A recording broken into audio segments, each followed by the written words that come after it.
All right, Boxing Shit 8. Myself, Joshua City here, and Boz, Mr. Boxing Haven himself. How's it going? Yeah, it's just going fine.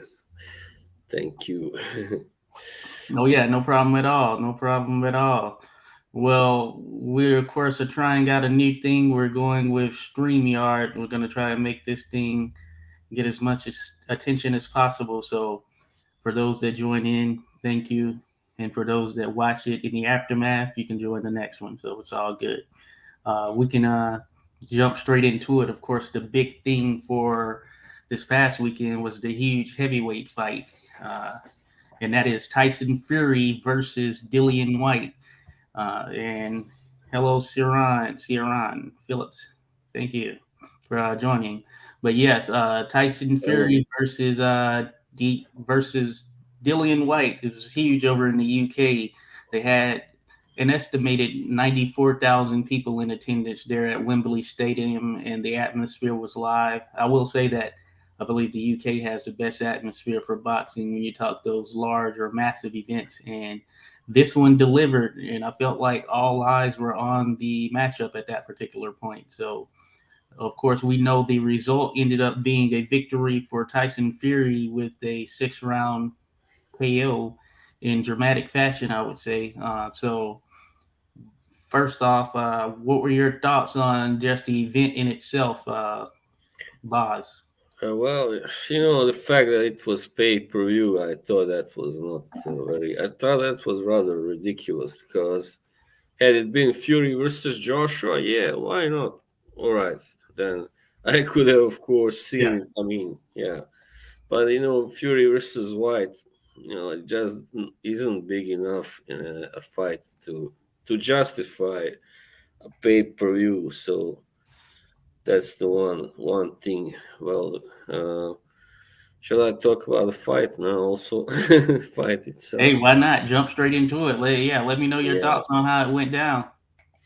yeah. I mean, you know, pretty much as expected, except that White didn't, get to do much. He did try, but he landed some. I think he mostly landed the cleanest shots that he landed were body shots. Yeah, and but of course, there was the height disadvantage, so it wasn't easy for him to really land clean upstairs. So and Fury was really just picking him apart, and he was so dominant, and in the end he got that knockout, which was a little bit surprising because it was just as the round was about to end that he nailed Dillian White with that big uppercut. So yeah, I mean, just a very very dominant performance by Tyson Fury, even more so than I think many of us had expected. Yeah, I'd have to agree with you there. I wasn't expecting it to go down quite like that. As a matter of fact, I tweeted out, and I know I may have mentioned it to you when Mm, we were chatting, that I thought it would either be a Fury decision, probably unanimous, or a White KO, yeah, which was, of course, a long shot approach there. But it ended up being Fury who dominated the entirety of the fight for the yeah, most part. Now, I did give Dillian White the first round, even though there wasn't much there from either yeah, of them. And of course, the remaining rounds were fairly sloppy up until the point where Fury was able to start taking over. But I will say that Fury showed that at least for anyone who isn't as technically sound as him, and which there's not many people. Alexander Usyk may be the one, but yeah, if you're not technically as sound as him, and the roughhouse tactics don't work, then you're in for trouble. And I think that yeah, spelled doom for Dillian White, and it's similar script played out for Deontay Wilder in each of the fights that they were taking on each other in. So I think that Fury right now is in such a complete form as far as his overall ability that it'll be tough for anyone to defeat him, even Alexander Usyk. And I think the size will play a factor because Fury came in at 263 pounds for this one, if I'm not mistaken. But we know that in the last Wilder fight, he came in at about 277 or somewhere in the Yeah, 270s. yeah, And was yeah, close to 280. Yeah, okay, yeah, yeah, yeah. And then, by fight night, yeah, he was probably well above yeah, that. So, yeah, yeah, and I think that would prove to be somewhat of a problem or task for Alexander Usyk, who isn't the largest of heavyweights. He's a big guy, of course, but he's going to be in yeah, that probably 220, 225 range, and dealing with someone who's closer to the 300-pound range. I think that's going to be a tough task for him. yeah. Definitely. Usyk is more like the heavyweights of the 90s used to be like, yeah, Hmm. 6'3", 220, something like that, 225 maybe. I don't know. So yeah, I mean Fury. He said that he fights best actually when he's so heavy, when he is really heavy, and maybe yeah, that has some logic if you think about it, because he's such a huge guy, so he's not gonna win, by boxing and moving. Usually, he wins by just overpowering you and just wearing you out. So. Oh, that works well for him. Yeah. So that on that basis, it's better to be as heavy as you can be, Yeah, as it's reasonable indeed, anyway, to be if you're gonna win like that, by sheer indeed, indeed. strength. I would say that is definitely the case, and Yeah, I was a little bit disappointed in Whyte from an overall performance standpoint because he's been clamoring for this title shot for so long, and he probably rightfully should have had it earlier. But I felt that you couple his sort of approach towards the promotion of the fight, then his sort of what some would consider smug attitude toward everything associated with the fight, and then his lackadaisical approach in some of those rounds, then it's like I expected Whyte to show a bit more, to be more aggressive, to really put it all on the line with this opportunity and chance, and show that hey, these guys have been avoiding me. But I did probably closer towards where the knockout happened. I could see that he started to get a little bit relaxed and lackadaisical yeah, on defense in a similar fashion to when he fought Povetkin. And lo and behold, a similar type of punch is the thing that took him out once again. yeah, yeah. I think he's pretty vulnerable to that kind of punch, but his problem is that he's so slow. He's So he very often, because of that, he takes the full force of that punch. Had he been a little more like on the on the way to avoiding the punch anyway, halfway, then he would have only been hit like with half the force, of course. So, but I think anyone who's really like elite level, like Povetkin was, and who can punch, they usually end up knocking him out, like Joshua also did. And yeah, and Oh yeah, when he fought Parker, Parker wasn't yet fully developed, maybe as a fighter, or I don't know. He simply didn't have the best night either. So that was. I still think that should have been a draw, actually, that fight. oh So yeah, yeah, yeah, yeah. When I know we've talked about this in the past, and Parker is one of those guys. Seems like a very good guy, and sometimes he's let his I think personality kind of show and form while he's in the fights, and he's had opportunities to really hone in on a guy and take them out, and it seems like he's let up a bit. But yeah, I think we're both in agreement that this version of him here under Andy Lee has looked a lot better offensively than he's looked in the past. So I think that he would make for a bit more intriguing fights when it comes to taking on some of the top guys here moving forward. And he was yeah, there. He was there last night, so it'll be interesting to see what the next play is for him as well. yeah. Yeah, I think so because he's such a nice guy. So so like we saw against Chisora in the second fight. I thought he could have ended that fight in the ninth round or the 10th anyway, but he kind of didn't want to.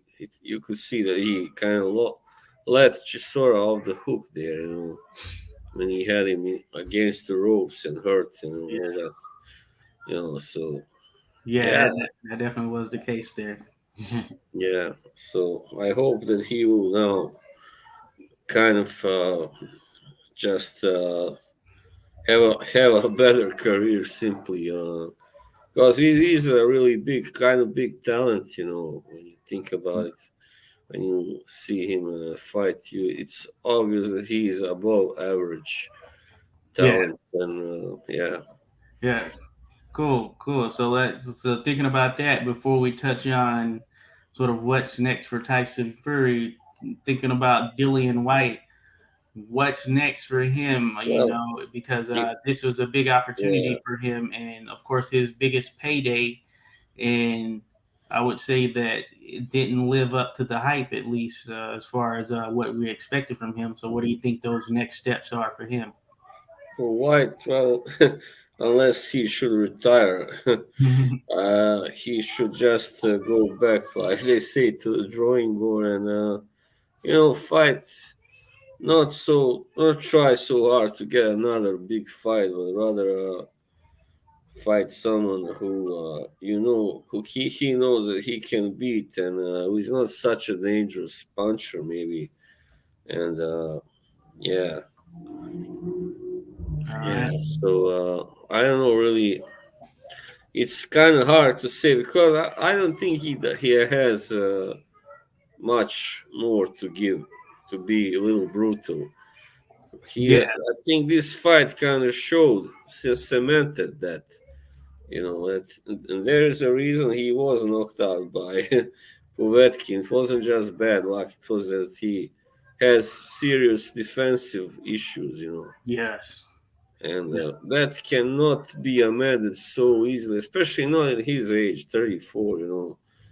It's very hard. And when you are like that, very big, strong, slow guy, like bear-like guy, so it's kind of hard, to be really good at avoiding punches and yeah, Yeah. Yeah. I think I tend to side with you there. I think that, of course, he could stick around, but it's a matter of what would be the best fights for him. And at yeah, this particular stage, he likely won't be able to get back to that title shot because I think that the road will be a bit tougher even at this point than probably it has been. It'll be tougher as far as who he had to go through to get back there by comparison to yeah, if he would have gotten it a few years back and then kind of worked his way back in the mix. But we have a lot of more of these younger guys that are cropping up as well, or these sort of less experienced on that major stage who are going to,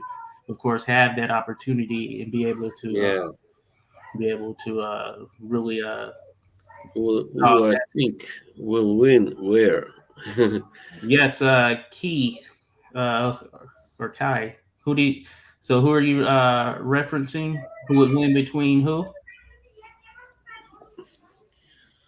Because the fight, Dillian White Fury fight was already, we know who won that one.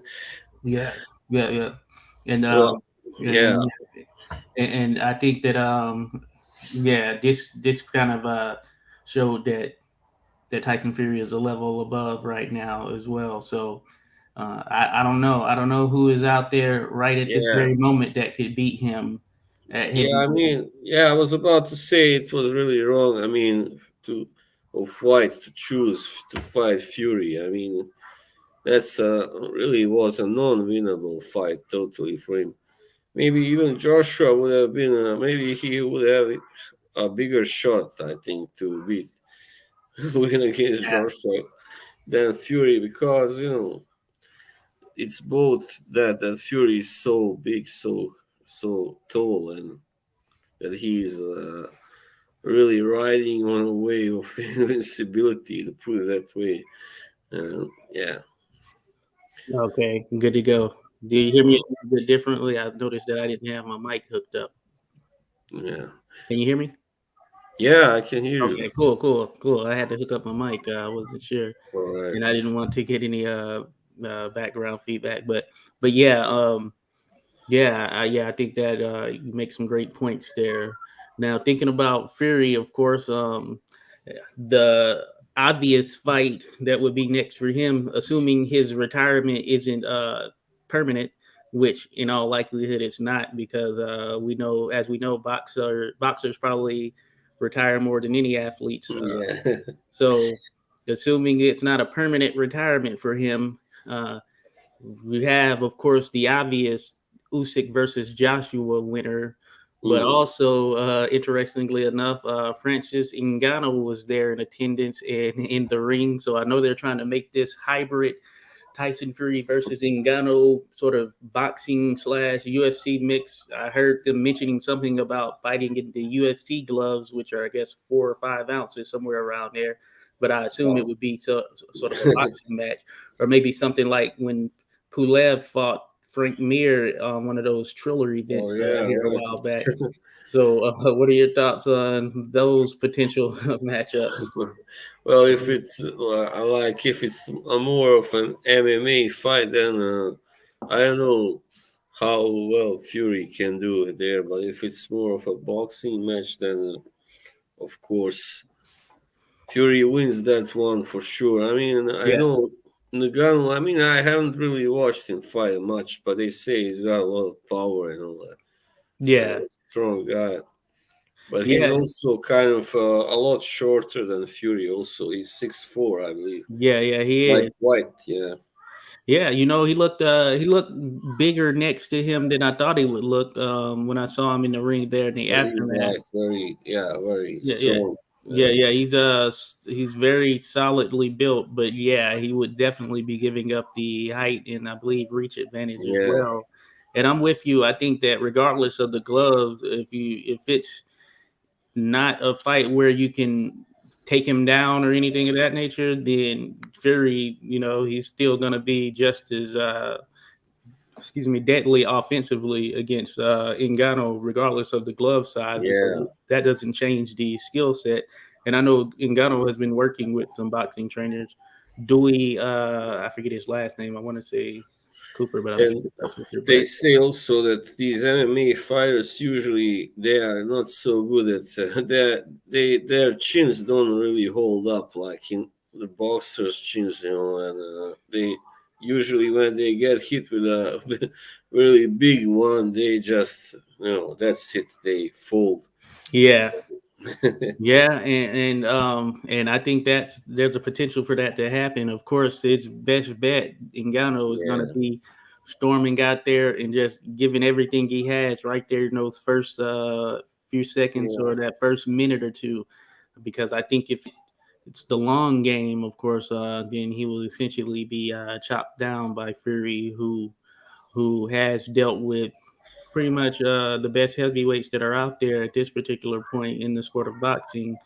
And I think it would prove to be not much more of a challenge for him to take out someone like Ngannou, who we yeah, haven't seen actually take sustained shots in a similar fashion to what it would be if he were boxing someone as opposed to the MMA. yeah. Like he's a very tough guy. They say, I mean, he's been through a lot before he became an MMA fighter. So, Yes. but still, it's another thing to to be tough in that octagon, and then taking punches from someone like Fury.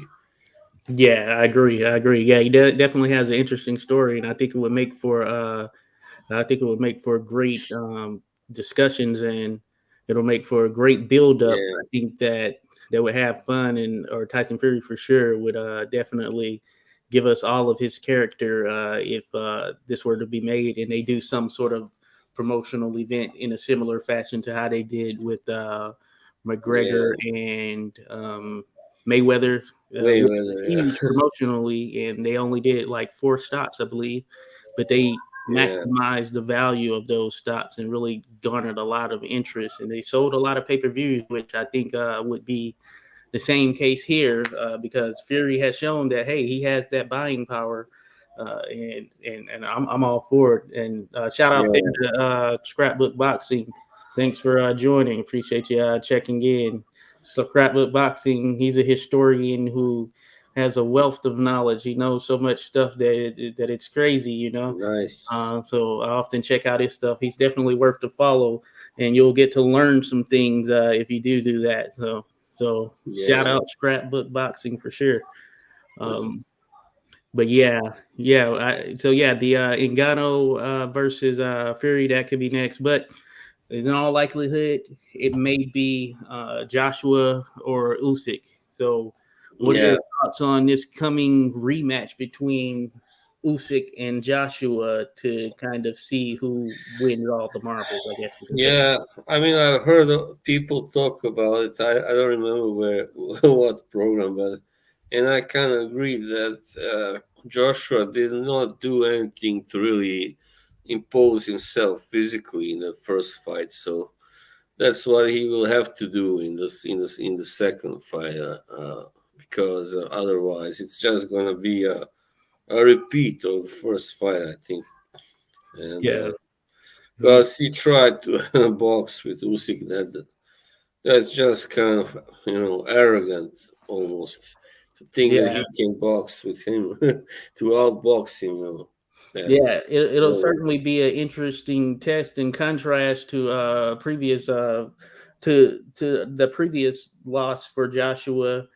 So if you yeah, think about how he went about his return bout for yeah, Anthony Ruiz after being knocked out, he focused more on the boxing. In this case, yeah, in the it will return be, bout, yeah, focusing more on the boxing, I don't think it's going to benefit him as much against someone like Usyk, who is likely going to be better and use some of these mm, tactics and things that got him the victory the first time. So therefore, I think that yeah, he's going to have to be more aggressive than we've probably seen him in the past, or at least yeah, a level of aggression prior to him being clipped and knocked down by Andrew Ruiz because he was going for it at that particular point. But yeah. it It seems was, like since that shot that he is not the same aggressive yeah, fighter. He's not willing to take those same risks as he used to. the shot that shocked the world. Yeah, yeah. It's of course, and he will have to just attack and push Usyk all the time, and because when he what I mean, Briedis pretty much did that, and then Usyk was kind of struggling in that fight, and yeah, Yeah, because if you try to like just counter and do that stuff, well, maybe that can do, but still, I think the more Joshua throws, obviously, it's better for him because in the first fight he really wasn't throwing much, as you know, and you know. And yeah, when he did throw, he did kind of catch Usyk a couple of times, but it wasn't enough, of course, nowhere near. That yeah. man has like cast iron chin, So Yeah, you are correct there. Shout out Ranger Danger on YouTube. All of the excitement of hunting and all of the outdoor stuff. Be sure to follow Ranger Danger. Thank you for joining up. nice. Appreciate it 100%. But yeah, I'm in agreement right there. He did have some successful moments. I thought Joshua there in the tail end of the fight or the middle rounds, middle rounds up to probably about 11. I thought he was getting the better of Usyk in some of the exchanges with some of the work that he was doing, though it ultimately wasn't enough. I do Hmm. think that he showed that he can land on Usyk to a certain degree, and Usyk did have some marks on his face, but not to the degree that Joshua Yeah, suffered. So yeah, it's going to be interesting. I think that Anthony Joshua, from what you see with him on social media, I think he's going to have to reach deep down into and get to one of those places that he probably hasn't gone thus far. But we'll see. We'll see if yeah, he's able to pull a rabbit out the hat, so to say, so to speak. yeah, yeah. I mean, there's a big question mark, if Joshua really can beat Usyk, but that's gonna be answered, of course, soon enough. Yeah, Oh, yeah. Yeah, yeah, you're right. It is going to be answered. So, yeah, we won't have to wait too long. So, it yeah, is exciting about the prospect of once that fight is over. And I think this may be the thing that kind of drives Tyson Fury to take this fight with the winner is we'll have the potential for an undisputed heavyweight champion, which would be the first time since Lennox Lewis, is it? Or was Lennox yeah, ever? He was undisputed, right? yeah. He was for a short while. Yeah, Short period. Okay. yeah, Yeah. Because when Vladimir had the majority of the belts, Vitaly had like one belt. yeah. So it never was quite WBC, undisputed. Okay. only the best one to put Mhm. it that way. Yeah. Yeah. Yeah, So the prospect of Fury becoming the undisputed champion and just given how he talks and how he has sort of gone about his career, I don't see him turning down that opportunity from a legacy standpoint to become the undisputed heavyweight yeah, champion because he seems to be big on that legacy piece of it. yeah. Definitely. Yeah. All right. Hey, welcome, Xavier, the boxing nerd. Thanks for checking in. It's getting outdated to Yeah. not have an undisputed heavyweight champion. Yeah, there hasn't been a single. Yeah, yeah. Hey, Oh definitely in yeah. Right. agreement there. That's true. Yeah. Even when Fury won, of course, first against Klitschko, there was still not the WBC. The title was not online, right? Yeah, Yeah, I think so. Because I don't know who held it, but doesn't yeah, matter now. yeah. I don't recall at that It time was like either. Bermin's Tyrone, something like that. I think he like Okay. Yeah, it had might it have for a been. while, Yeah, it which might was have been because yeah, Wilder ended up getting it at some point, and he had it for yeah, a decent period of time. You know, by comparison to some others who've had a championship. So yeah, I think you're right there. That is interesting. I do think that yeah, we're long overdue for an undisputed champion. We're getting it at some of the smaller weights. We don't get it often enough in boxing in general, which is unfortunate in some sense. But certainly the heavyweight, which has been the marquee division, and I think that seeing sort of Tyson Fury's buying power, I think it shows that it still is the marquee division and it's definitely long overdue. So I'm certainly in agreement there. yeah. I mean, most people will still want to see the big guys duke it out. That's how it always been. The biggest excitement watching those big heavy guys just trade blows. Yeah, Yeah, yeah, yeah. I definitely agree. Now, the undercard of this event was somewhat underwhelming. Definitely the co-main event. I didn't think it was the actual co-main event, but right. it definitely was not one that will Oh, be it was remembered in that capacity. the welterweight fight. You mean Yes, yes. against that Usman versus guy? Yeah, what's his name? Eku? No, Esman. I don't know. Essuman. Yeah, Essuman or Versus whatever. Deathly. Yeah, it was a boring fight. Pretty much. Yeah, Yeah. The yeah. one Couldn't I believe it really was enjoyed co-main. the most, yeah, was Nick Ball versus Isaac Law. Oh yeah, yes, yes. That was Yeah. definitely the But fight that delivered. Besides the yeah, main one, yeah, I but agree. it got stopped too soon. That was a shame because of that cut, and Yeah, there was definitely a situation. The referee had a moment there because right before it was stopped, I think the ball essentially threw the other fighter low into the ropes, and you're and right. the referee looked as though he was about to step in there to kind of say, "Hey, break or whatever," and no, Oh you can't yeah, do this or warn him or something. But then he let him take a couple of shots there, and the corner threw in the oh, towel as well. It was just an awkward situation, I and I think think a lot of the fault lies on the referee for hesitating in that moment when he was thrown to the ropes. I don't know where I was for a second. I missed that very ending, so I didn't really know what Okay. happened. I thought it was just because of the cut they stopped it, but I No, was that yeah, the cut was definitely bleeding heavily. I will say yeah, it was certainly bleeding heavily. because they had kind of clashed heads or something. Yeah, Yeah, yeah, yeah. It was pretty solid, nasty head clash, and yeah, that definitely was a factor in terms of Lowe's game and him bleeding. It I'm sure it was yeah. a bother for him. But He yeah, was that brave, ending. but yeah, Yeah, yeah. And Yeah, Ball, hey, I got to give him yeah, props. He seized the moment, and he yeah, fought. He was the more aggressive fighter. He was a shorter fighter. He was the more aggressive fighter, and he was really dialing in, mm, catching Low with some pretty solid shots. And I yeah, think that really, Low, he had some moments where he was connecting with Ball, but it wasn't really anything that hurt him. So yeah, that kind of factored in as well.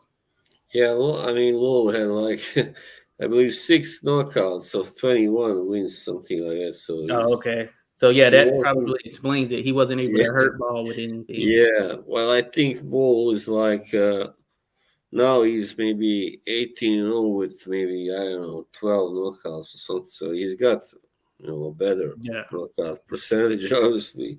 But I like those kind of fighters who are small, fast. They can yeah, hit. He can hit. Very exciting to watch and yeah. very very effective on the offensive. On the I'd agree. I say he took advantage of the stage that he was on. Which yeah sometimes some fighters squander that away, but I left from that thinking I would definitely want to see him again because yeah he's an aggressive fighter, and it looks like that he guns for that knockout opportunity if it's there. Protect yourself at all times, as they say. So when he went in, yeah when he started to tee in on Low should have protected himself, but you yeah. never know when He, some little mind lapses happen. he kind of reminds me of Michael Conlan, Nick Ball. Oh yeah, They are both like kind of short and very good at timing. Also, their punches and you know countering. That. yeah, definitely. Yeah, Conley is definitely a good one, and a hell of a fight he was in there last time Yeah, around. I that don't know if was we had even talked about that fight, but it was a hell of a fight and yeah entertaining throughout. that was kind of really pretty sad ending. I think because Conlan was well, he was better for most of the fight anyway. I thought, but even Yeah, though Wood had his of course moments and he no, won he enough would. rounds too, and but I still think Colin was ahead, at the time, and he was put through the ropes, and that was I very agree. brutal. Yeah, very I, brutal. I certainly agree with you there. I like Conlon. He had a lot of hype behind him. I wanted to see more, and I think he showed more. I think the way that he took out, for me, TJ Doheny was definitely a Yeah, plus because I like Doheny. I think he's a tough, scrappy veteran, and Conlon gave it to him. And after seeing that performance, I was like, hey, you know what? This kid is the real deal. And I thought he was winning the fight with Laywood as well. And it's unfortunate it went out like he did, but it made for exciting drama. And I'm glad he turned out to yeah, be okay. So maybe a rematch is in order. And I think it will likely be just as exciting. yeah. The problem was that Wood is just bigger, naturally bigger, stronger guy. So I think if he wasn't, he would have probably been stopped like by by the sixth round, probably already. I believe. Yeah. Because in the first two, he was really in deep water. He was down in the end of the first, and in the beginning of the second, he was jumped and hit with Yeah, some big shots. he showed massive metal getting up from that Yeah, knockdown. It looked like he was out for sure. yeah, it did. It was. I thought, wow, this was it. Like, yeah, Yeah. So cool. Xavier the boxing nerd, for a guy whose nickname is the body snatcher, Riley Whyte really did not commit to the body punching. Yeah, I think he had some opportunities, and he did do some punching to the body, and I think yeah, those were probably his most successful punching or punches that actually landed. But yeah, I think the sort of sloppiness in his approach kind of backfired on him. And with yeah, him swinging for the head, he was missing widely, and you could see it coming a mile away. Just based on his form, he was just swinging wildly. But I think if he would have honed in on that body more, that would have made it very much more interesting for him. But yeah. I did think he landed some pretty decent body shots, just not enough. Yeah, as I said, he did have some clean body shots, but yeah, he was otherwise too busy wrestling down Yeah. Fury, and yeah, Yeah, and I thought the referee did a good job. I was wondering how he was going to handle it there early on when they started to get very, very chippy, yeah, to the point where I thought that, hey, someone is going to get thrown out of this thing. yeah, But I thought the referee for the stage that it was, I thought he did a good job of kind of getting them both calmed Yeah, down and that allowed for the fight to finish in the way that it did. So kudos yeah, to him for that. definitely. Yeah, yeah, we certainly didn't need any of that happen like Yeah, yeah, yeah. A lot of nasty like stuff. like for instance, John Reese versus Kirk Johnson, that kind of stuff, Okay, okay. where a lot of body blows, wrestling, all that headbutting, Yeah, I don't think I've seen that. low blows. I mean, low blows. I don't think I watched that. Yeah, Yeah, I don't think I've seen that. Oh, Ruiz. yeah, He was a solid boxer, but yeah, I don't think I watched that one actually. But I take yeah. your word for Yeah, it was like it. where Johnson got disqualified, like after so many low blows. Oh, okay, But okay. both guys were really fighting dirty. Also, I mean, also Ruiz was fighting dirty there. Yeah, The but Quiet Man. he was the champion. So Oh yeah, yeah, yeah. He did have that title. I yeah, forget which one it was, but yeah, he was a champion.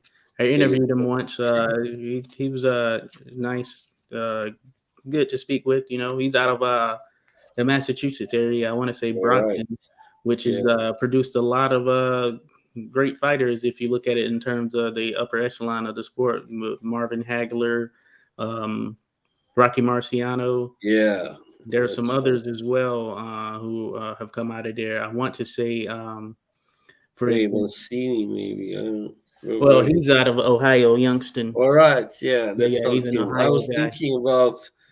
But Winnie Pacienza is from Oh yeah, Rhode Island. Yeah, oh yeah, Pazzi but in the Paz. that's nearby. Yeah, yeah, it is. It is. I know that Arthur Mercanti was from Right. there, and he had some people in his family who fought.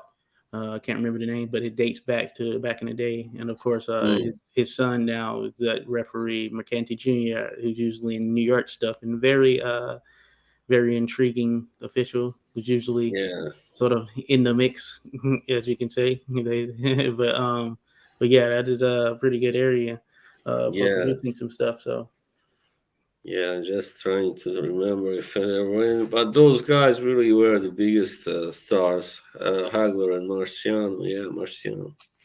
yeah, yeah, yeah, they were yeah probably the top two to come out of there. Yeah, Maybe Sam the Langford. boxing nerds. Above all else, Sam Langford. Indeed, Sam Langford, I thought he underrated. was from Canada or something. Yes, yes, he's from Canada, and I know he fought a lot out of Massachusetts when he was here All in the right. states.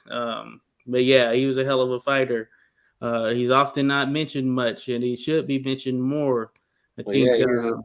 his nickname was Boston Tar Baby or something. I think. Yeah, yeah, yeah, yeah. It was. Yeah. Some call him the Boston Bone Crusher. All right. But yeah, so he kind of made his state or name Bone there Crush. in that particular area. But he certainly should be mentioned more. I think it's unfortunate, of course, Yeah. him not getting that. If he would have gotten that shot at the world heavyweight title, which he likely would have won at any stage, then I think that he would be mentioned even more than what he Even is. though he was not really a heavyweight, was he? Like Yeah, 5 he feet started from the 6. lower weights and he scaled Yeah. all the way up to there. He wasn't a huge guy. He's about five No. seven. Yeah. But he probably weighed like something like 180 or something, not Yeah, more. Yeah. yeah. In all likelihood, yeah, probably somewhere around there. There are a few Just videos like of him out there. Rocky. Yeah. He's got some. He's had a big punch. He had a huge punch, as a matter of Yeah. fact. And he was fighting bigger guys. So I think just given his experience and having fought from all those weights and being able to the first to truly carry his power up the weights in that fashion, yeah, he was a hell of a fighter. And I Yeah. think that, as mentioned, he should be mentioned more. He's buried in Cambridge. Also, he's in Cambridge, Massachusetts. All Massachusetts. right. Yeah, Nice. yeah. Hmm. So he learned this craft out there. Okay, good to go. Yeah, and he had more fights that I know that are listed on his record. Who knows? He Oh probably yeah. had 500 or more fights in all Yeah. actuality. Those guys they fought like once every like 2 3 days back then. Yeah, it's insane thinking about it now, because Yeah. guys, you're lucky if you see guys fight twice a year. these Yeah, days, let alone twice in a week. yeah, I know it's really crazy to think about it. You have Yeah, like a guy defending his title, a champion, like 3 times a month or something. That was yeah, amazing. that is insane. And they had a Yeah, harder path to get to that title because, of course, it was only one. You know, you didn't have these options of going to get one of the alphabet titles. You only had one chance, and that was if you were to get a shot at the champion at the time, the yeah, heavyweight champion, which was you had to go through a gauntlet of other fighters to get there. You know, and it was the sport was bigger, more were competing at that particular time, and yeah, it's just interesting times. Of course, I like looking back on the historic stuff, yeah, and yeah, those guys were built a little bit different, and that's why it's hard to make the comparison sometimes in fantasy fights, especially yeah. when those for individuals who tend to just automatically assume that the modern fighter would defeat the older fighter just by virtue of the same sort of stance that goes about like, hey, we're more nutrition, athletes are bigger, stronger, better. I Hmm. think that to a certain degree that is the case, but I think you have to look at it from the parallels of where they were at that particular time. Like if someone was great back then, they would The be just as hunger, great. the hunger was greater, back then. These guys, they get too much, too much money. They get too much everything. They get Yeah, spoiled, so fast, and yeah, especially after they become champions, also.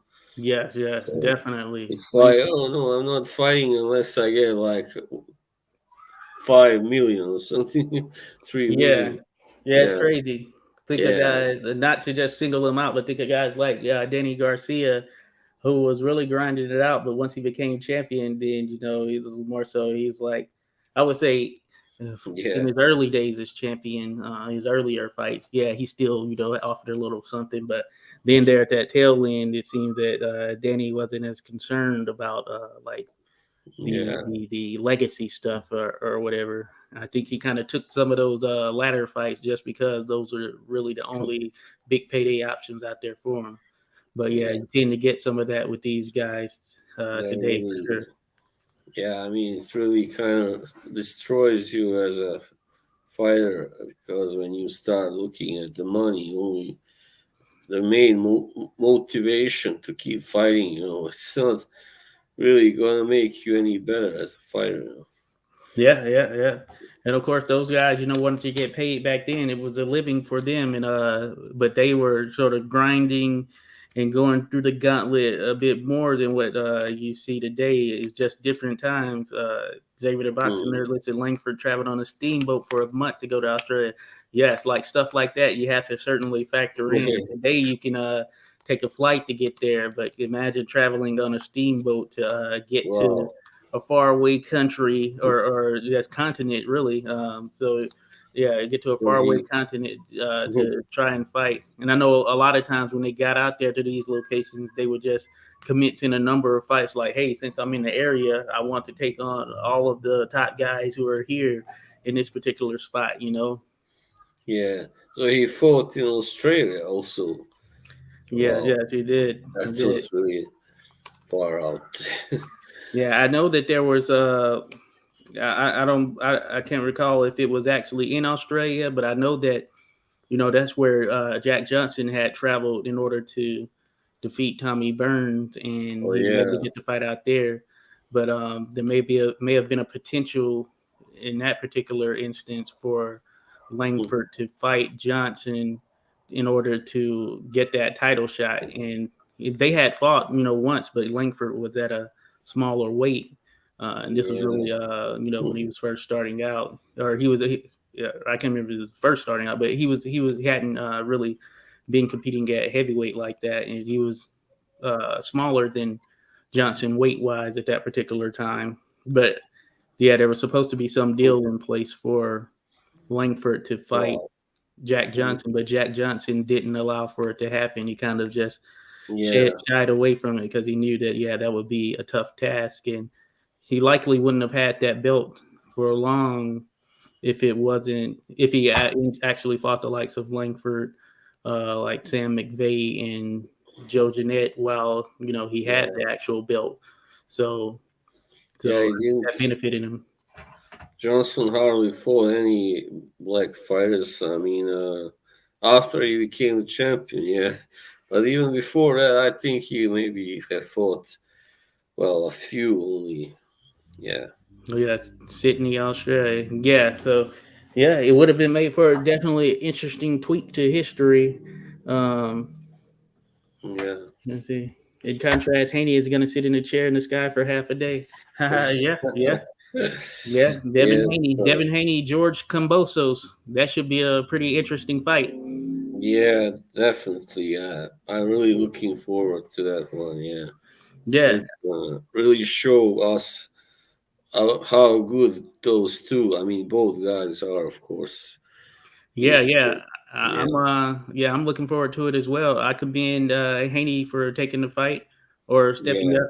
According to Haney, Kambosos was forced into the fight. Who knows? I think Kambosos has shown that he'll fight anyone from what I can see. yeah. And I think He's it's got I've counted Kambosos out a couple of different occasions, and I definitely can't yeah. do that anymore. He's shown And that. I know which occasions those were against Selby and Teofimo. Yeah, Yeah, yeah, yeah. So I'm done doing that when it comes to Cambosos, and this is going to be in Australia. So Haney is going he's to have to really show that hey, he has arrived, and yeah, I think he had a great win with the win over Jojo Diaz. So for all intents yeah. and purposes, yeah, Haney is very much a live dog in this fight, and it's an interesting style clash. So I think it'll be a big Cambosos event.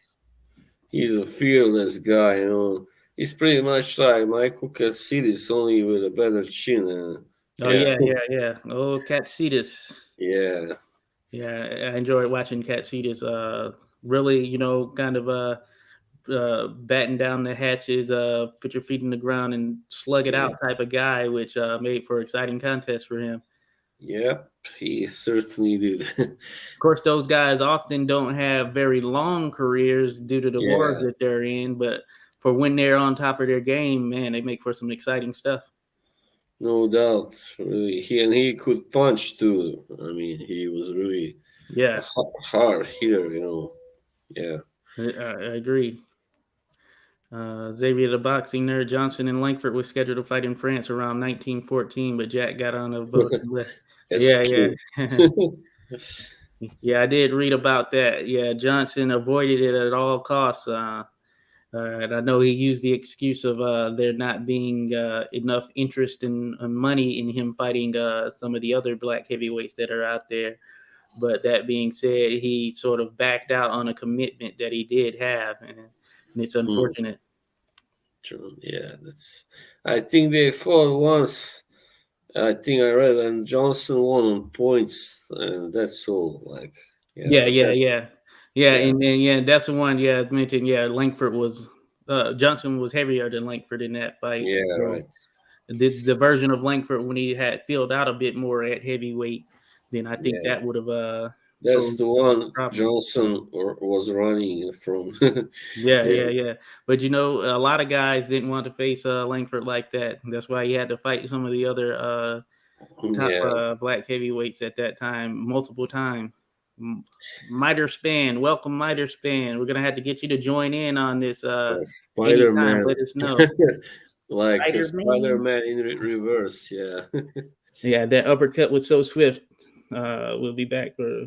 Yeah, I agree. Yeah, yeah, we do agree that this might not be yes. the last fight for Fury as he suggested. And he has two potential huge paydays coming up in terms of the winner of Joshua Usyk, as well as this mystery Francis Ngannou fight, and whether that is going to actually happen. Uh, and of course, we'll see. I'm not sure about the contract situation with Ngannou. I know that he had some quarrels or whatever with the UFC over something, maybe his exposure and him being able to fight more. But it should be interesting if that actually happens as well. So two potential huge fights for not only just 2020, but maybe something leading into 2023. Yeah, yeah. I think that would be worth watching anyway. Yeah. Yeah. Langford It's, would have won most definitely. Sam McVeigh too. Yeah, he beat them before when they were young. And yeah, I agree that they did get a lot better based yeah. on when he fought them compared to at the point when he had the actual title. So yeah, that would have made for an interesting matchup for both of those at Sam least. Sam McVay. McVeigh, yeah, Sam McVeigh, he was a beast out there. It's crazy that we have while limited, but we do have some footage of some of these guys, and it's cool to kind of look back and see what how they competed and what it was like back then. And if you really look at it, you're talking about stuff that is stood the Yeah, test of time for 100 plus years. So in this I mean, digital age, it's been great to get the opportunity to see this type of uh, stuff. none of them were really big, especially for heavyweights. Yeah. I mean, you had this guy who was, what was his name? Bearcat, right? He was like a Oh really yeah. big guy, but he's not. He wasn't that good. I think he was kind of decent. Yeah. I know of his name. Yeah, he was someone that was in contention there, or one of the fighters that was kind of out there back then. Yeah, you had a lot of guys who were kind of in and around that, or a lot of guys in and around that time frame who were solid. They had to really face each other, and that made for tough Yeah, matchups. So some of them had you would see a number of losses on their record because Harry Wills. generally He was speaking. kind of tallish, 6'2". He Okay, was also one of those that never got to fight for a world title, but were who like was that? Harry Wills. Oh yeah, Harry Wills. Yeah, Yeah. He was another one who had an impressive run, and he was in there with the top black fighters. But yeah, he was slated supposedly to face Jack Dempsey at one point. yeah, Apparently, there. I've that's heard the one. I've heard Yeah. different stories, but the one that is widely shared, I would say, is that everything was pretty much signed, sealed, and ready to be delivered, but there was something an issue with the funding or something of that All nature. right. But I don't Yeah. know the true validity of that. It could have very well be. It could very well be the case. Um, Yeah. We'll never know. yeah, Probably. yeah, Yeah. it would have been a good fight though. Johnson versus Willis, a memorable one, I'd Yeah. imagine. Mm. Xavier the Boxer, while it does suck that Johnson of other top black fighters as champion, I'm still blown away by the fact that his last fight was a second round KO, avenging a loss to Brad Simmons. Oh Wow. yeah. That is pretty crazy thinking about that. He won. Yeah, and that is funny. I know that there was some yeah back then. Yeah, you had a lot of guys who would fight in some of those older or fight at some of those older ages or whatever Mm. in that capacity. Because I remember seeing the likes of Jim Mason, him fighting even well beyond his formidable years. But that being said, I know some of them were treated as more exhibitions, even though listed as official fights. But yeah, interesting stuff from that Yeah. particular time. Okay, Simons ended up Mm. blind Sam Langford's career. Yeah, that's pretty crazy. I Mm. know. Yeah, there at that tail end, Langford was kind of barely able to see, or maybe not able to That's see sad. really at Yeah. all. Yeah, That that happened to a happened. lot of those guys from that Yeah. time, and he was Yeah. one of those that fought in so many fights that you could see that that would likely end up being the case. And who knows Mm. that how long it was while he was fighting with impaired vision? I'd imagine for a long period. Because there were a few countries, when those guys are not allowed to fight in the United States, they will go somewhere like I don't know, very far away where they could fight, because the rules and everything was so like lax, or how do you call it, very. Yeah, There was no real organization, in yeah. those countries. Yeah. Yeah. I think it was France that you had. I want to say it was Sam McVeigh and Joe Jeanette. They fought in some crazy 40 plus Yeah. round fight where they're both nearly half dead at the end, Wow. until one person had no choice but to retire. I think it was McVeigh who the corner stopped it, like, hey, we have to stop it at this particular point. So yeah, it was pretty Yeah. crazy some of the stuff that they would go through. Miter That's Spin, you know of John Perry, Jack Johnson before Jack Johnson, very confident dandy and heavyweight champion of Australia in the mid 1800s, the first recognized. No, I don't know of John Perry. That's someone I have to look into. me neither. John Perry. So I take it this was more in the bare knuckle Very type long ago. um Yeah. phase. Mid. Yeah. Mid 1800s. Well. Yeah, that's pretty crazy. Hmm. I know when young Griffo he fought like in late 1800s, right? Something like that. Yeah. Yeah, I have to definitely look him up. Miter, good point there. Hey, yeah, that boxing has such a deep history. It's always amazing the fighters that Yeah. tend to still find out about who are fresh and new to you at any particular stage of you following the sport. You know, it's an interesting thing. Jimmy Robinson fought with one eye and lost only once against steep competition in the 1800s. Also, James Warden, the Moroccan prince, was undefeated in all his fights that sometimes went. Wow, amazing. 200. 200 rounds. Yeah, That's crazy. yeah. And I know that I take it that this might have been sort of bare knuckle or London prize ring rules. I take it those. I know then, with those fighting rules, a round would end if someone like hit the deck or whatever, and then they would get that rest or whatever, I Jimmy. think 30 seconds or something Alright. like that. And then they had to go back in there. So some of those were long, drawn out fights. Some of these guys were end up fighting in. But yeah, hey, another person, Jimmy Robinson. Hey, Miter, you're gonna have to come on here one day and put us on game with some of these fighters from the mid 1800s Yeah. and beyond that. I know about some of the, of course, big names who they mentioned, like Tom Malinu, Tom Cribb, and Bill Richmond. The what is the Latin guy? Mendoza. Yeah, it's pretty much the big names that are generally mentioned often. But that Mm. is pretty stuff. Uh, Xavier the Boxer, I love the video of Langford having his visitors.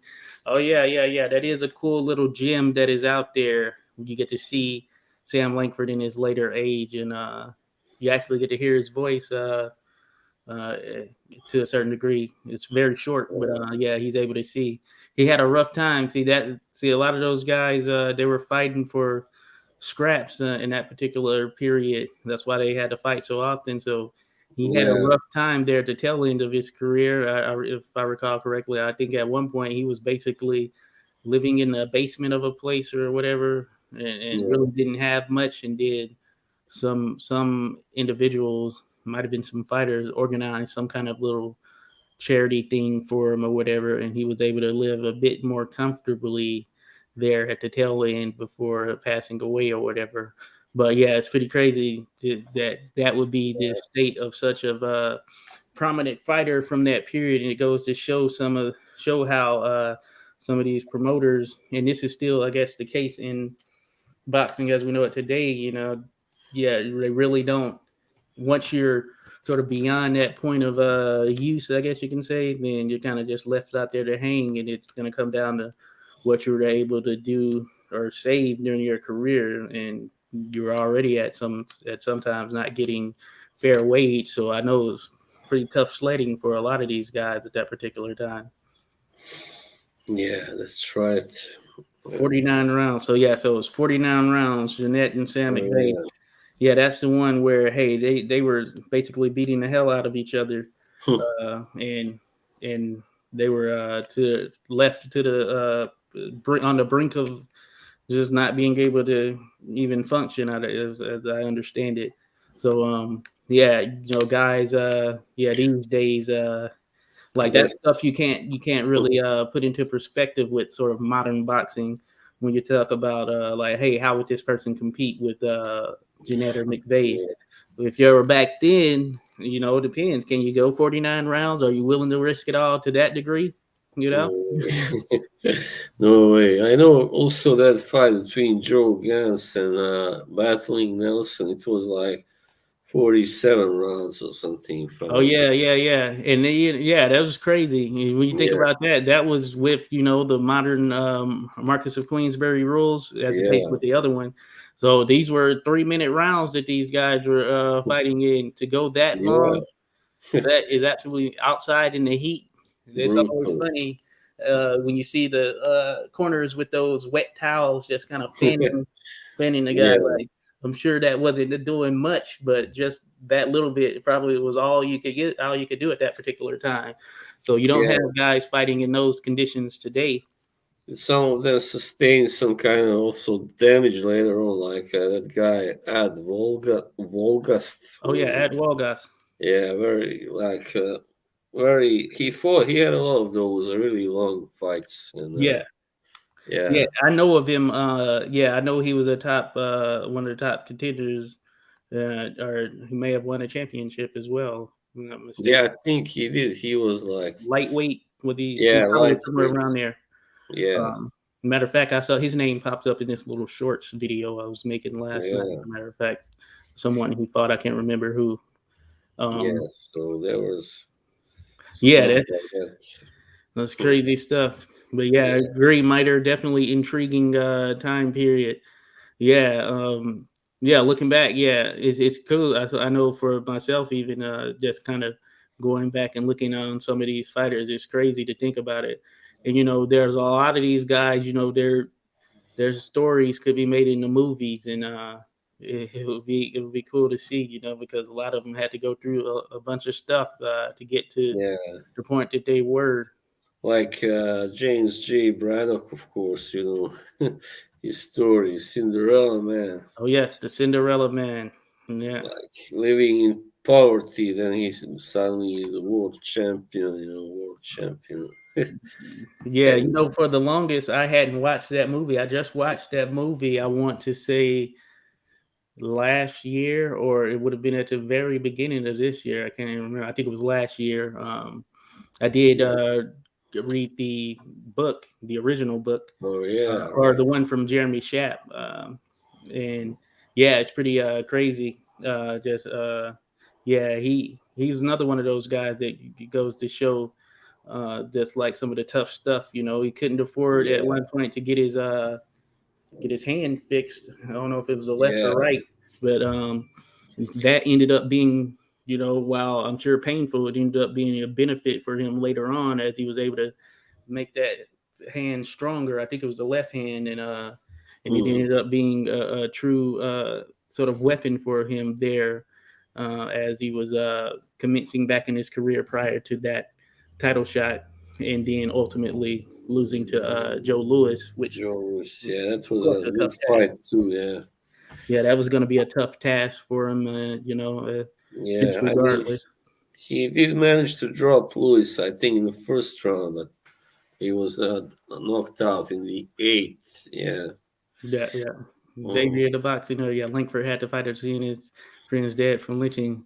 Yeah, yeah, that is crazy. Yeah, those were the times. Yeah, tough. I was either reading an article or listening to some discussion. I may have been listening to some discussions on it. Might have been Random Acoustic's thoughts, and he had some individuals on. But yeah, they were talking about that, how some of these guys, yeah, yeah, they would see that type of stuff, and then you had to be careful when you were fighting, especially if you were fighting a white fighter, and Yeah, you did some type of real damage. You had to be very careful about that stuff in those particular times. So it does make for interesting thoughts behind like yeah, how some of these guys may have handicapped themselves just in an effort to make sure that they got out of there in the aftermath of a fight. yeah. It was a nasty time, really. It was there was, Yeah, as I understand it, that may have been the case with Langford versus Stanley Ketchel, and I know yeah, that. So I've seen it on varying records where some give the fight as a win for Ketchel, and even in the video I made on Stanley Ketchel, I gave it as a win for Ketchel. catch, yeah, But some regarded Langford as being the winner. I went with what was on Box Rec at that particular time. I think Yeah, it all depends though, because Hmm. I know that Langford was expecting to get a shot at the middleweight title there sometime later Yeah, down the road, and that what I've heard was one of the reasons why he may have held back to a certain degree. So it is interesting thinking about that. But yeah, it is, and it is interesting just looking at the records as well when you're going through it because yeah, some of the guys, it all depends. Some sites or record keepers per se, they don't recognize some of the fights or some of the newspaper decisions. So you'll see it. Excuse me. You'll see a guy being shorted in some cases hundreds of fights or more than 100 fights just on account of them being yeah, no decision bouts or where the newspaper rendered the decision. yeah. There's a lot of that. Oh yeah, old Sam was cool and chipper for someone that been through so much. I never lost his smile and sense of humor. One of my favorite. Hey, I definitely agree. Yeah, he had no hard feelings or shared no grudges over what took place in his career. So you're all right about that. So to go through that and still remain humble, yeah, that's More. pretty amazing. Xavier the boxing nerd, Yeah. they fought 6 days after he was beaten. Yeah, that is insane. Wow. Yeah, given what we know of the fight as far as what's been documented, it's insane to think that McVeigh actually fought that soon after. That wouldn't even be enough time to heal the actual wounds on the face. Yeah, The swelling was probably that still would there. not do good for your health, definitely. Yeah, these Yeah, guys are built different than yeah, fighters. McVeigh. Man, know that there's unseen fight footage of Paris McVeigh and lots of other guys. They see it. Yeah, I that would be know cool if that is out there. I That haven't would, been able to find that much footage of those fights for yeah, some. because we have to rely on, of course, someone getting wind of it and then, of course, transcribing it or turning it digital, Yeah, which is coming from some of the old films, which it would have been at that particular time. I and know some there's of them you cannot see that well, like Yeah, the yeah. So quality. some restoration has to take place. There is a guy I reached out Yeah, to him. He's on YouTube. He's called Fight Films Guy, is his YouTube page. But a lot of these old fights that you see on YouTube and on his page in particular, or you may see crop up. He apparently I was reading his website blog or whatever, and he transcribes these and puts them in digital form from mm, like 16 millimeter film. And it's a pretty intricate process, I'd imagine. You have to go through little small finite details to string some stuff together. And sometimes the footage isn't in yeah, any particular order, or some of the rounds are not listed in the proper capacity. So I'd imagine that's a very detailed process that yeah, it's takes a hard to lot. understand. Takes a lot of work. Yeah, that is yeah, it'll be good if more stuff crops up. Jeanette next fight was 2 weeks later, and then Joe fought 4 times. Yeah, that's These crazy. guys really know a lot about this Yeah. really old history. Oh yeah, Well, yeah. These are some some buffs, history buffs here. That's just good yeah, stuff, without a doubt. Yeah, that is crazy to think. Yeah, that those guys were competing that short after it. Yeah, Paris. Paris would be the place to go if they have the videos. Man, it'd be cool to kind of go over there and see what catalog they have there, because you imagine that there's Yeah, probably some stuff out there that people haven't gotten wind of, or think about how some stuff is found in old basements even still to this day, not necessarily just old film or video, but just old relics in general. Or there's probably a storage out there somewhere with a bunch of stuff in it that no one's ever opened up in years. yeah, yeah. I mean, France got a pretty, I mean, proud boxing history after all. Oh yeah, yeah, yeah. Yeah, they do. I made a little short on George Carpentier, who Yeah, released awkward that man. Orchid Man regarding the catch-all versus Langford bout. Sam Langford said, "Poor Stanley Ketchel. He really went to the gate thinking he beat me." Okay, yeah. I figured that may have been the case there, Miter, that he kind of held back in some sense, just to kind of ensure So that he would get that catch later all. title shot. That was a deliberate misspelling of Catchall's name. Catch all. Catch I take it you are not really a fan of his name. old Stanley. Yeah, Box watch Rec it. changed Langford Ketchel to a win for Sam. Okay, cool, cool. That's yeah, that's kind of unusual. Yeah. Well, I think they have a pretty large team over there who are constantly going through stuff. From what I Right. gather, doing some research and trying to dig up some old stuff. And Mhm. yeah, that's cool. That's interesting. Then that's good to know. Yeah, that makes sense from what I had gathered. That yeah, it was definitely, and this wasn't even Langford, giving his 100%. He was kind of just That's making sure that Langford kind of stayed in the mix there, so that he could potentially get that shot at the title. That's interesting. true. Oh, Xavier the boxing nerd. Oh, you've been working on Speed Correct now. Oh yeah, good stuff. Hey, yeah, appreciate that. Yeah, it looks like it's a pretty meticulous thing. I've seen how some of those old videos, and a lot of times early on, in terms of the early days of YouTube, and this was before I was even doing anything on YouTube, but just seeing some of the videos that people were putting up there of the old fights from several years ago. I know there are often some where yeah, the speed was a bit off, and it was hard to kind of see the true form of these fighters. So that's some Yeah, pretty commendable stuff there. I think I follow you, Xavier, the boxing nerd. I'm pretty sure I've seen some of your videos or something of that yeah. nature. Hmm. That's good stuff. Wow, that's the one Learning. I would love to see. Yeah, McLaren versus Oh Ross. yeah, that is cool. Cool. Ross McLaurin 3. I don't know who won that one, but I like both fighters. Well, Ross, I think it was split decision, right, or something like. Yeah. Yeah, Okay. Yeah, I know I've seen Barney in there. I know I've seen him in there with freaking Henry Armstrong, who I'm fond of as a fighter. But I think I like Barney Ross. I like his style. He was a very good boxer, very well polished. You yeah, see that in the old films back in the day. That he was very polished as a fighter, and I guess that's why he was able to rack up so many wins. But yeah. yeah, that is pretty cool. I'm gonna be checking for that And Xavier. McLaren was no joke, So to get a win Yeah, over him twice, that was a Jimmy big, McLaren. yeah. Yeah, Jimmy McLaren. Yeah, The he was a Belfast Spider. yeah. I was That's gonna how say they he's of call Irish descent, right? Yeah, I know it. he was a.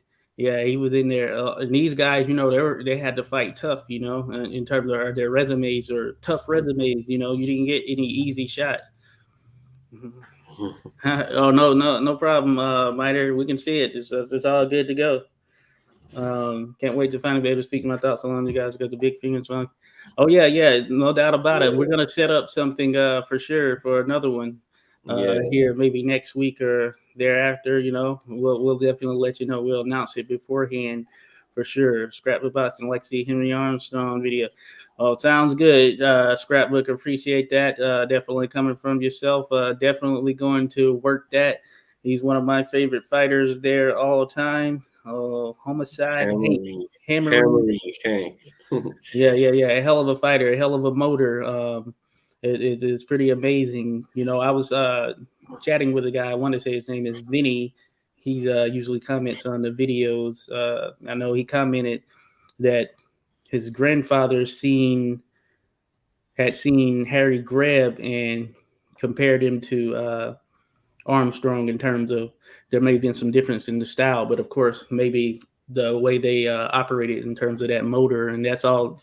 That's what you would hear about Harry Greb, that it would be nonstop punching, nonstop just moving forward, all that stuff. So I think that is pretty awesome, and that was the style of Henry Yeah, Armstrong, man. That guy right there, tough fighter right there. yeah. Reminder, I want to see more footage of Benny Leonard. Oh yeah. Oh He yeah, was yes, love Benny. I've seen the Lou Tindler and maybe the McLaren stuff as well, or fight. he was really great. Yeah, Yeah, definitely. Benny was a beast, the Ghetto Wizard, favorite nickname in the sport, the Ghetto Wizard. Yeah, he was a beast. Unfortunately, Yeah, like many, and then you guys just given the time and what happened. with things in the country, he had to come back a little bit past it, and of course, yeah, he wasn't at that same sort of level overall that he was prior to his first retirement. But Benny Leonard was a beast. If you were, Yeah. I argue him at times as the one of the greatest lightweights. Well, he's certainly one of the greatest lightweights. But yeah, you can make an argument with him Mm, being the top guy. Um, yeah, he was that good. Uh, yeah, that was a great era for lightweights. You had Tony Canzoneri and had Benny Leonard and the other guy. What's his name? Lou Ambers. Yeah, that's right. oh yeah, Lou Ambers. Yeah, so really outstanding boxers, and Oh there were yeah, a few others, of course. Freddie Welsh. Yeah, that's right. Freddie Welsh. Yeah, I had pulled up I think it's Bot Trek last night. Yeah, there's a Mm. little documentary out there on YouTube for Freddie Welsh. It's a pretty good one. It kind of gives you a little. I think it's probably about an hour or something like that. It kind of gives you a little breakdown of All right. like his I'm gonna, upbringing, his yeah, coming I'm up. gonna look at. Yeah. Yeah, it's definitely worth checking out. I had to check it out again. I kind of looked at it. I've seen it in I would say bits and pieces. Like I've started and then I would Mm. stop at a certain point because I'm usually watching it at night, and then but I've seen it a couple times in bits and pieces. I need to just sit down and watch the whole thing in full. But Mm. it's a pretty good one. But yeah, Xavier the Boxer, yeah, definitely. Hey, it's worth to follow for sure. Kudos to him. Uh, Yeah. your picture is of McLaren Ross 3. Okay, cool. Yeah. I think I know McLaren won the second fight. Yeah. Okay, But okay. they were all very like close, very tough fights, all three. Yeah. See, yeah, those are the type of rivalries we get a little bit few and far in between here in the modern Yeah. era. You would think at this particular point, how awesome would it be if we would be on the third Spence versus Crawford fight, or something Yeah. like that. But we seldom see that these days. And Yeah. then the guys who are We matched like still that. have to see the first one, of course. Yeah, yeah, and then we get some guys who make for good matchups, but they don't get the same publicity as the top guys who weren't Nope. battling it out in that fashion. No. It's pretty crazy. I Yeah. guess the last, I guess one of the bigger ones, I guess would be Pacquiao Marquez. Is pretty crazy, pretty amazing that we got that level or stage of multiple fights, which we often don't get to see. But Yeah. it's kind of the nature of the True. beast with the sport at this particular point. I guess you can say. Um, Hmm. Absolutely there. Be correcting McLaren versus Leonard. All right, yeah, that'll be cool. That'll be cool. Hey, that's good stuff right there, Xavier. You That's a guys meticulous are process. you guys are really doing amazing work. I mean, yeah. Yeah, yeah, it is, and that's the thing. So I think some of these, you can't take this stuff for granted. I know I don't take it for granted. People Yeah. taking the time to go out and actually do that stuff to these old films and videos, Mm. and that's how you preserve the history. Um, Yeah. and hey, I'm all for more of it being put out there, and Mm. I do like when you get some of the little small vignettes and sort of the modern big fights or whatever they're showing on ESPN, Showtime, etc. They did a little small one on the Yeah. Tyson Fury and the lineal All right. heavyweight claim and everything, where you get this. They touch on some of the older stuff, but it's always good to give those guys some shine and props. You know what I hate is when you see. I know a few fighters like, for instance, there was Julio Cesar Green. I don't know if you Okay. remember him. He Who is was I don't think I. he beat William Joppy in the first fight anyway. Oh, So, okay. and a very Definitely. good fighter. He had several other good, I mean, fights with some big names. But then you go online, you find almost no information on him. Like, Yeah. and that's what really bothers me. And so I try to do my own. Like, I wrote a history thread about him on this forum, and Oh was yeah, just yeah. trying to get as much info on him as possible. And That is just cool. Do, so, do you yeah, still write stuff on there or no? yeah, I still do. I still do that now. You're gonna have to send me that link again. I remember checking out something you had did a while back. I think that'll be good to highlight Yeah, some of that stuff. You'll have to link me to it again. So some of these guys who fought some of the best fighters of their time and their era, they were really always the winners in those Yeah. fights, but they still did very well, but they get forgotten, after they stop fighting, because they didn't like maybe make such big money, or they weren't Oh yeah. champions very long, and that stuff. Yeah. That's not so fair, right? Yeah, yeah, it's one of those unfortunate things, unfortunate Yeah, sides of it. These can be great guys, and they're often forgotten, and it's yeah, crazy. Even in modern times, some of the guys who are some of the top contenders who may have won a belt or two, some of them even get forgotten here in modern times.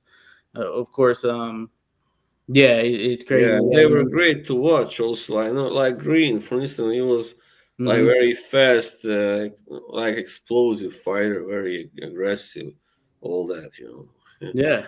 who So could hit also. So see, yeah, and you always put me up on some stuff because, yeah, you sometimes rattle off some of these guys, and I don't know them, and they're more modern fighters. yeah, So it's it's like something I had to go back and check some of these guys out as well. yeah, but that's good. I oftentimes gravitate more towards the late 1800s stuff, early 1900s All stuff. right, And yeah, then you have so many, of course, I know here in the modern times as well. It is pretty crazy. But yeah, I know that some of the videos that I've done on some fighters, so what I try to do is I actually try to go through newspaper accounts, and sometimes it's yeah, hard to find stuff, even yeah, in searching multiple sites. I mainly use so Library of Congress has this thing chronicling America, where they have a lot of the American newspapers, but sometimes some of these guys or some of the fights that would have been yeah, huge or considered huge at that particular time, or big fights, weren't covered in a very vast capacity mm, outside of me. Some of them, it's like a mention of win, like such and such defeated such and such. So you don't really get a lot of the deeper stuff in some of them. But then there are those where they're very detailed and they go through a ton of stuff. mm, So those are always good to kind of check out and seeing the articles and how they wrote them back then. And it's a good account of the fights as well. Yeah, so I yeah. think it's a plus. Yeah, Uh, some of them can be really detailed, and yeah, I know that. hmm Xavier, the boxing nerd, I speak correctly. Canzoneri versus Ambrose, great fight. I left the newspaper clipping at the end of it since I had to mute the audio. Just look. Okay, cool. I'm gonna have to check that out. The great Tony Canzoneri. Yeah, Yeah, he was pretty amazing. Yeah, yeah. I've seen some videos of him online.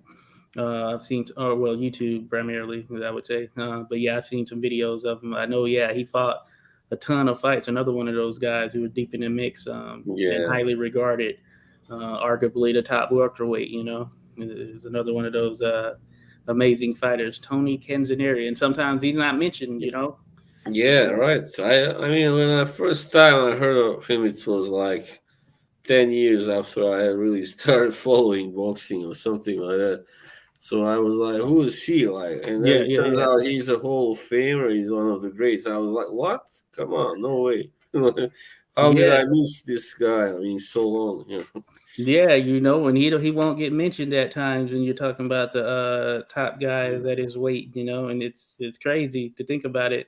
But I know it takes some people they're more prisoners of the moment, I guess you can say. Yeah, So and they don't look at the history or they yeah, only and the smaller divisions don't. They never really got their due. Those hmm guys, and yeah, especially below welterweight. Or yeah, yeah, and a lot of people they will only know of the sort of the top names, of course. yeah, You'll hear mention of like Sugar Ray Robinson, Muhammad yeah. Ali That's often because those are some of the top names that are out there, and people mm, have heard where you don't have to actually even research anything on them to kind of get an understanding of how they are held in high regard. But yeah, yeah, right. there's still a ton of other fighters out there who are not getting a lot of the publicity, and it's crazy just thinking about it Yeah, sports wise. The history of the sport has so much to give to the world. I read more about the history books than anything every season. Oh yes, and keeps you intrigued. Yeah, agree here.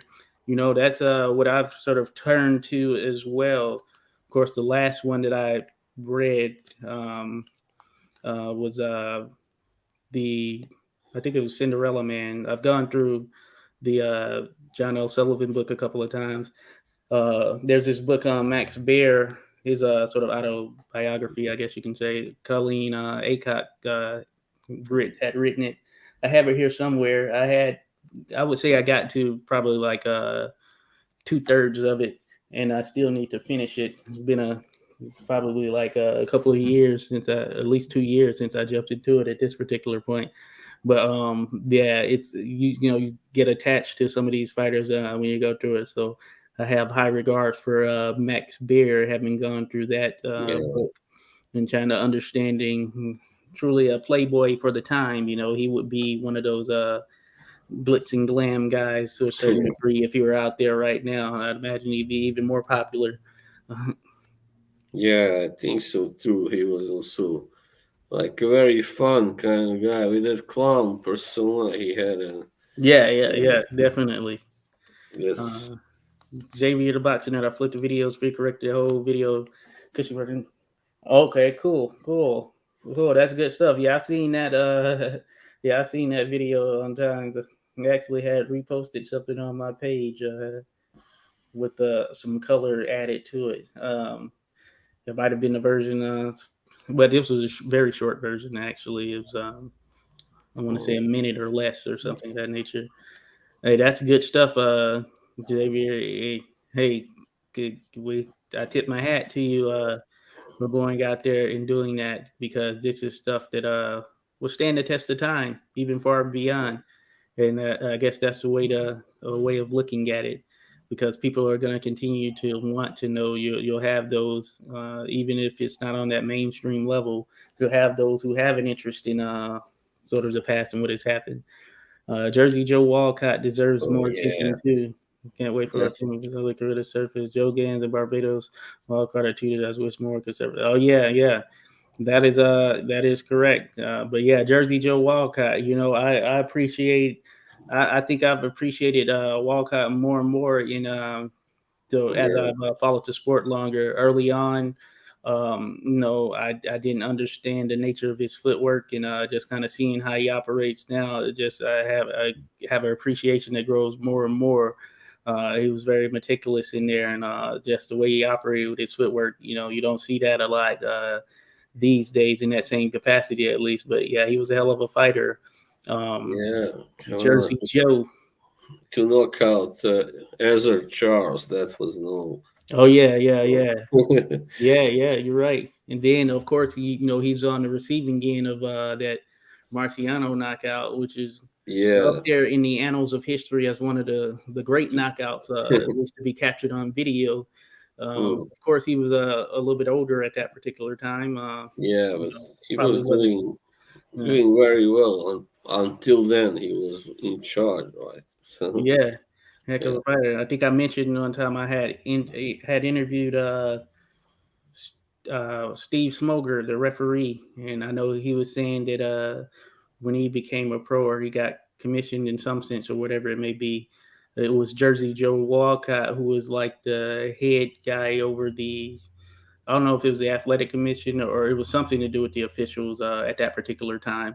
oh So yeah, I that's think how yeah, Steve Smoger got his start under Jersey Joe Walcott, which is pretty crazy, right? Thinking yeah. about He was like some kind of yeah. He was. I know he was in the commission after he retired. Yeah. it. Yeah.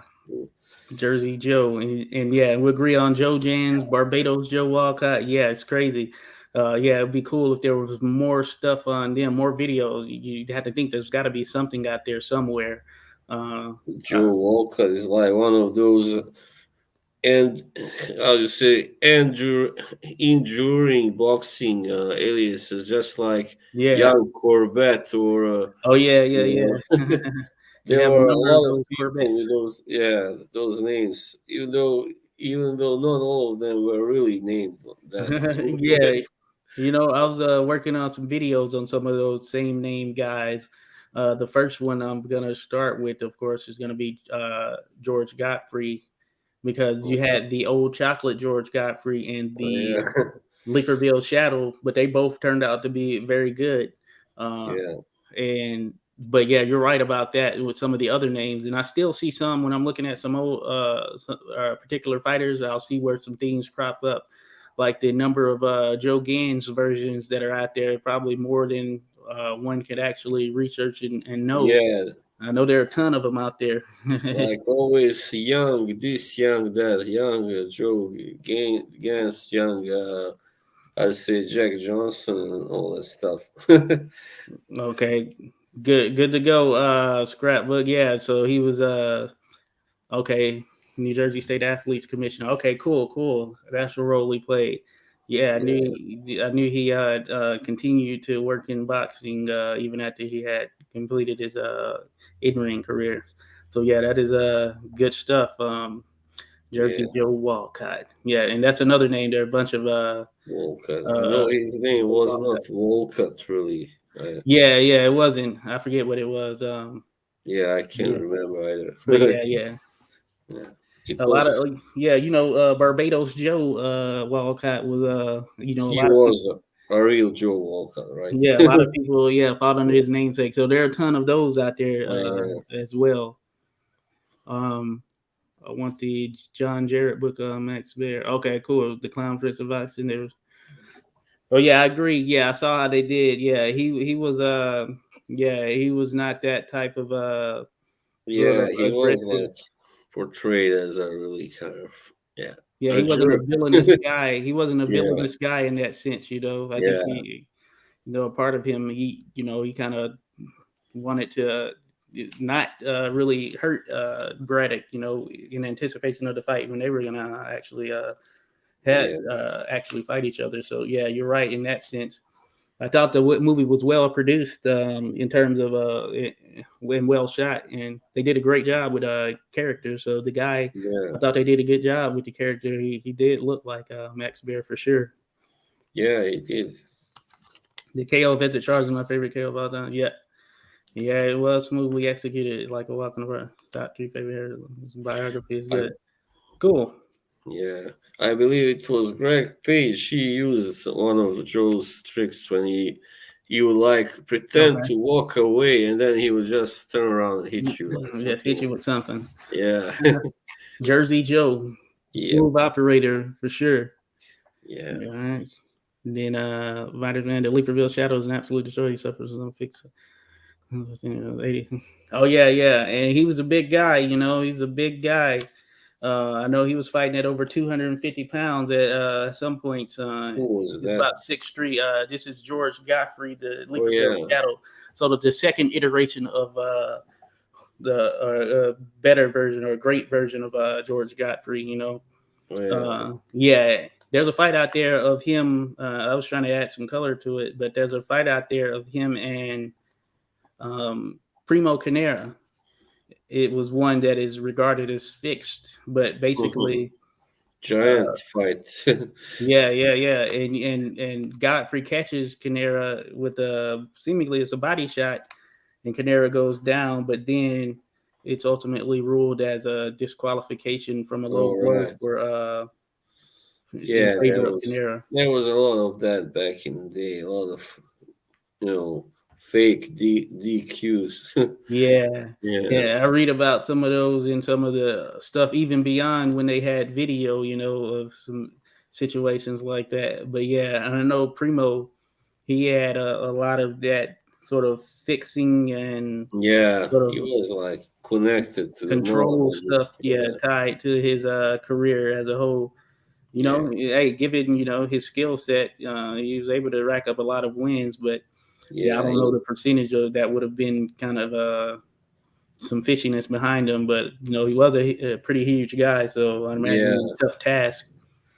Huge, and he could hit, I guess, pretty hard because he has a lot of knockouts on his record. But I don't know how many of them are legit. So that's the Yeah. big Especially when you question. look at that, at the Yeah, those bigger stage fights. Jersey Joe's the sheriff yeah. too. He did it. Oh, okay, Jersey Joe. That's what's up. Get Sheriff any of too. that. Wow. Oh Like yeah, Arnold or Raymond Cream. Okay, cream.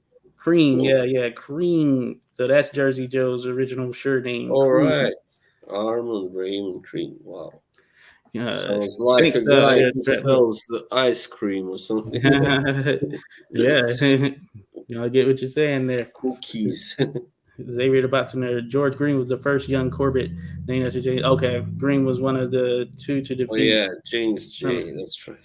Oh wow. Okay. Okay. Yeah. Tommy Ryan. So I want to do a video on Tommy Ryan. Great guy. Great fighter right there. I think he was welterweight primarily, at Yeah. least. He's I another know. guy who's been talked about a ton, but there in the late 1800s, he was the top dog. I know one of the third young Corbett. He was like called. He was from Italy.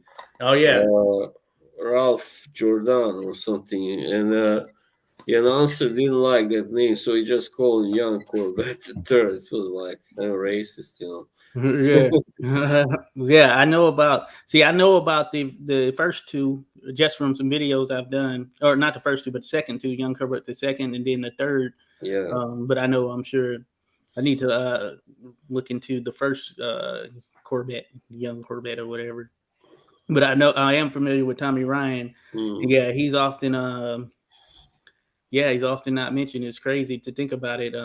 And he should be mentioned. Shout out to George the Green, boxing librarian. I've seen him cover some stuff 87. on Tommy Wow. Ryan, or at least talk about him.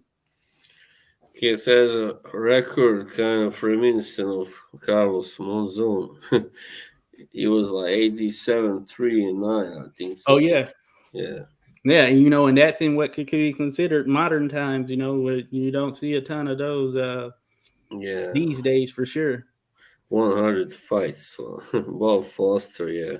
Oh, good stuff, scrapbook. Yeah, that is. I feel like I heard that somewhere or read that somewhere, but that's good stuff. So the Sheriff Bob, Yeah, big I bet. puncher right there. He was a huge puncher. Yeah, I bet he was pretty intimidating. A tall guy who could punch so hard as a Yeah, sheriff. he didn't want to just run up on him. I'm sure. Yeah, you better stay on my good side. You hear that?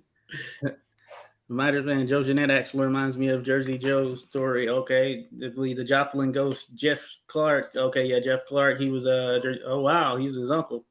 Crazy. Job and Ghost Jefferson. Wow. Okay, then Grandmaster Flash is Sandy Saddler's nephew. Cool history. Yeah, yeah.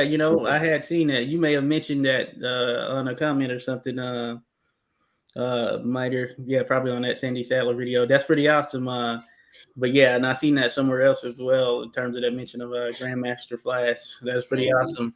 awesome. The Joplin Ghost, Jeff Clark. I need to research him more. I know he was one of those top guys who he's an often mentioned, and he could be I think he's not in the Hall of Fame. I know some have clamored for him to be there, but he fought a lot of the top Yeah, guys at his particular time. If you look at his resume, if you compare some of that stuff to um, some of the guys that are in, you can understand why. Yeah, why wouldn't he be in?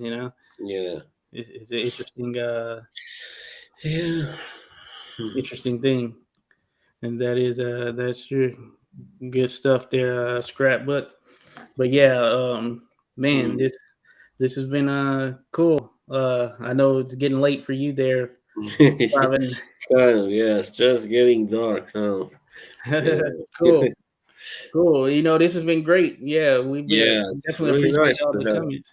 Yeah, to have somebody also commenting and very nice. Yeah, yeah, First, yeah.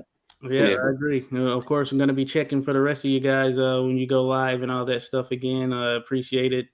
Yeah, shout out to all of those that dropped in. Of course, my dear Scrapbook Boxing, Xavier the Boxing Nerd. Uh, mm, um, hey, shout out Rodolfo Rivera. Hey, shout out for dropping in. mm, Appreciate it. Yeah, cool. that is pretty crazy story. Yeah, Yeah, them cool. being related like that. Yeah, it's a small world in some sense, the way we say. Yeah, Just seeing some of those connections. Uh, yeah, it's crazy. it's a small world. My girlfriend is friends with the wife of uh, Master G, who was with Sugar Hill Gang. which is All right. crazy, right? That ties back to that same '80s hip hop or late '70s, early '80s hip hop era. The small world, right? Yeah, definitely. But All yeah, right. okay, good stuff, Miter. But cool, cool, cool. Hey, we appreciate everyone dropping in. Of course, we're gonna be back up in this thing here at some point. We've gone for an hour 39. You know, we always say that, hey, we're just gonna go for a particular like an hour or 30 minutes or something. It never works out. Yeah. You know. Yeah, we've gone close to 3 hours once. Yeah, yeah, I know that's crazy. And then Yeah, getting that stuff loaded. But yeah, but cool, cool, man. Hey, I thank you, Slavin, for linking up. Of course, we're gonna bring this thing always. back. And My yeah, pleasure. if any others want to join, like Miter, hey, we're gonna post the next one, and hey, we can get you in there. We can have a discussion. All topics welcome because we care about all that's going on, including the history and stuff. So that is good stuff. Indeed, Rodolfo. Indeed. Yeah, as mentioned, yeah, scrapbook boxing. He knows his stuff. It's crazy. So you had to check out some of his videos. Hey, I learned a ton just going through some stuff I didn't know. Like pretty much every video. It's cool seeing that stuff. And being able to share it or have it shared and all that. But, Yeah. but cool. All right. Yes. Well, yeah. So until next time, people, we are going to sign out. And have a good day, everyone. We appreciate you dropping in for sure. Have a good one, Have Slavin. a good one. Yeah, you too. All right.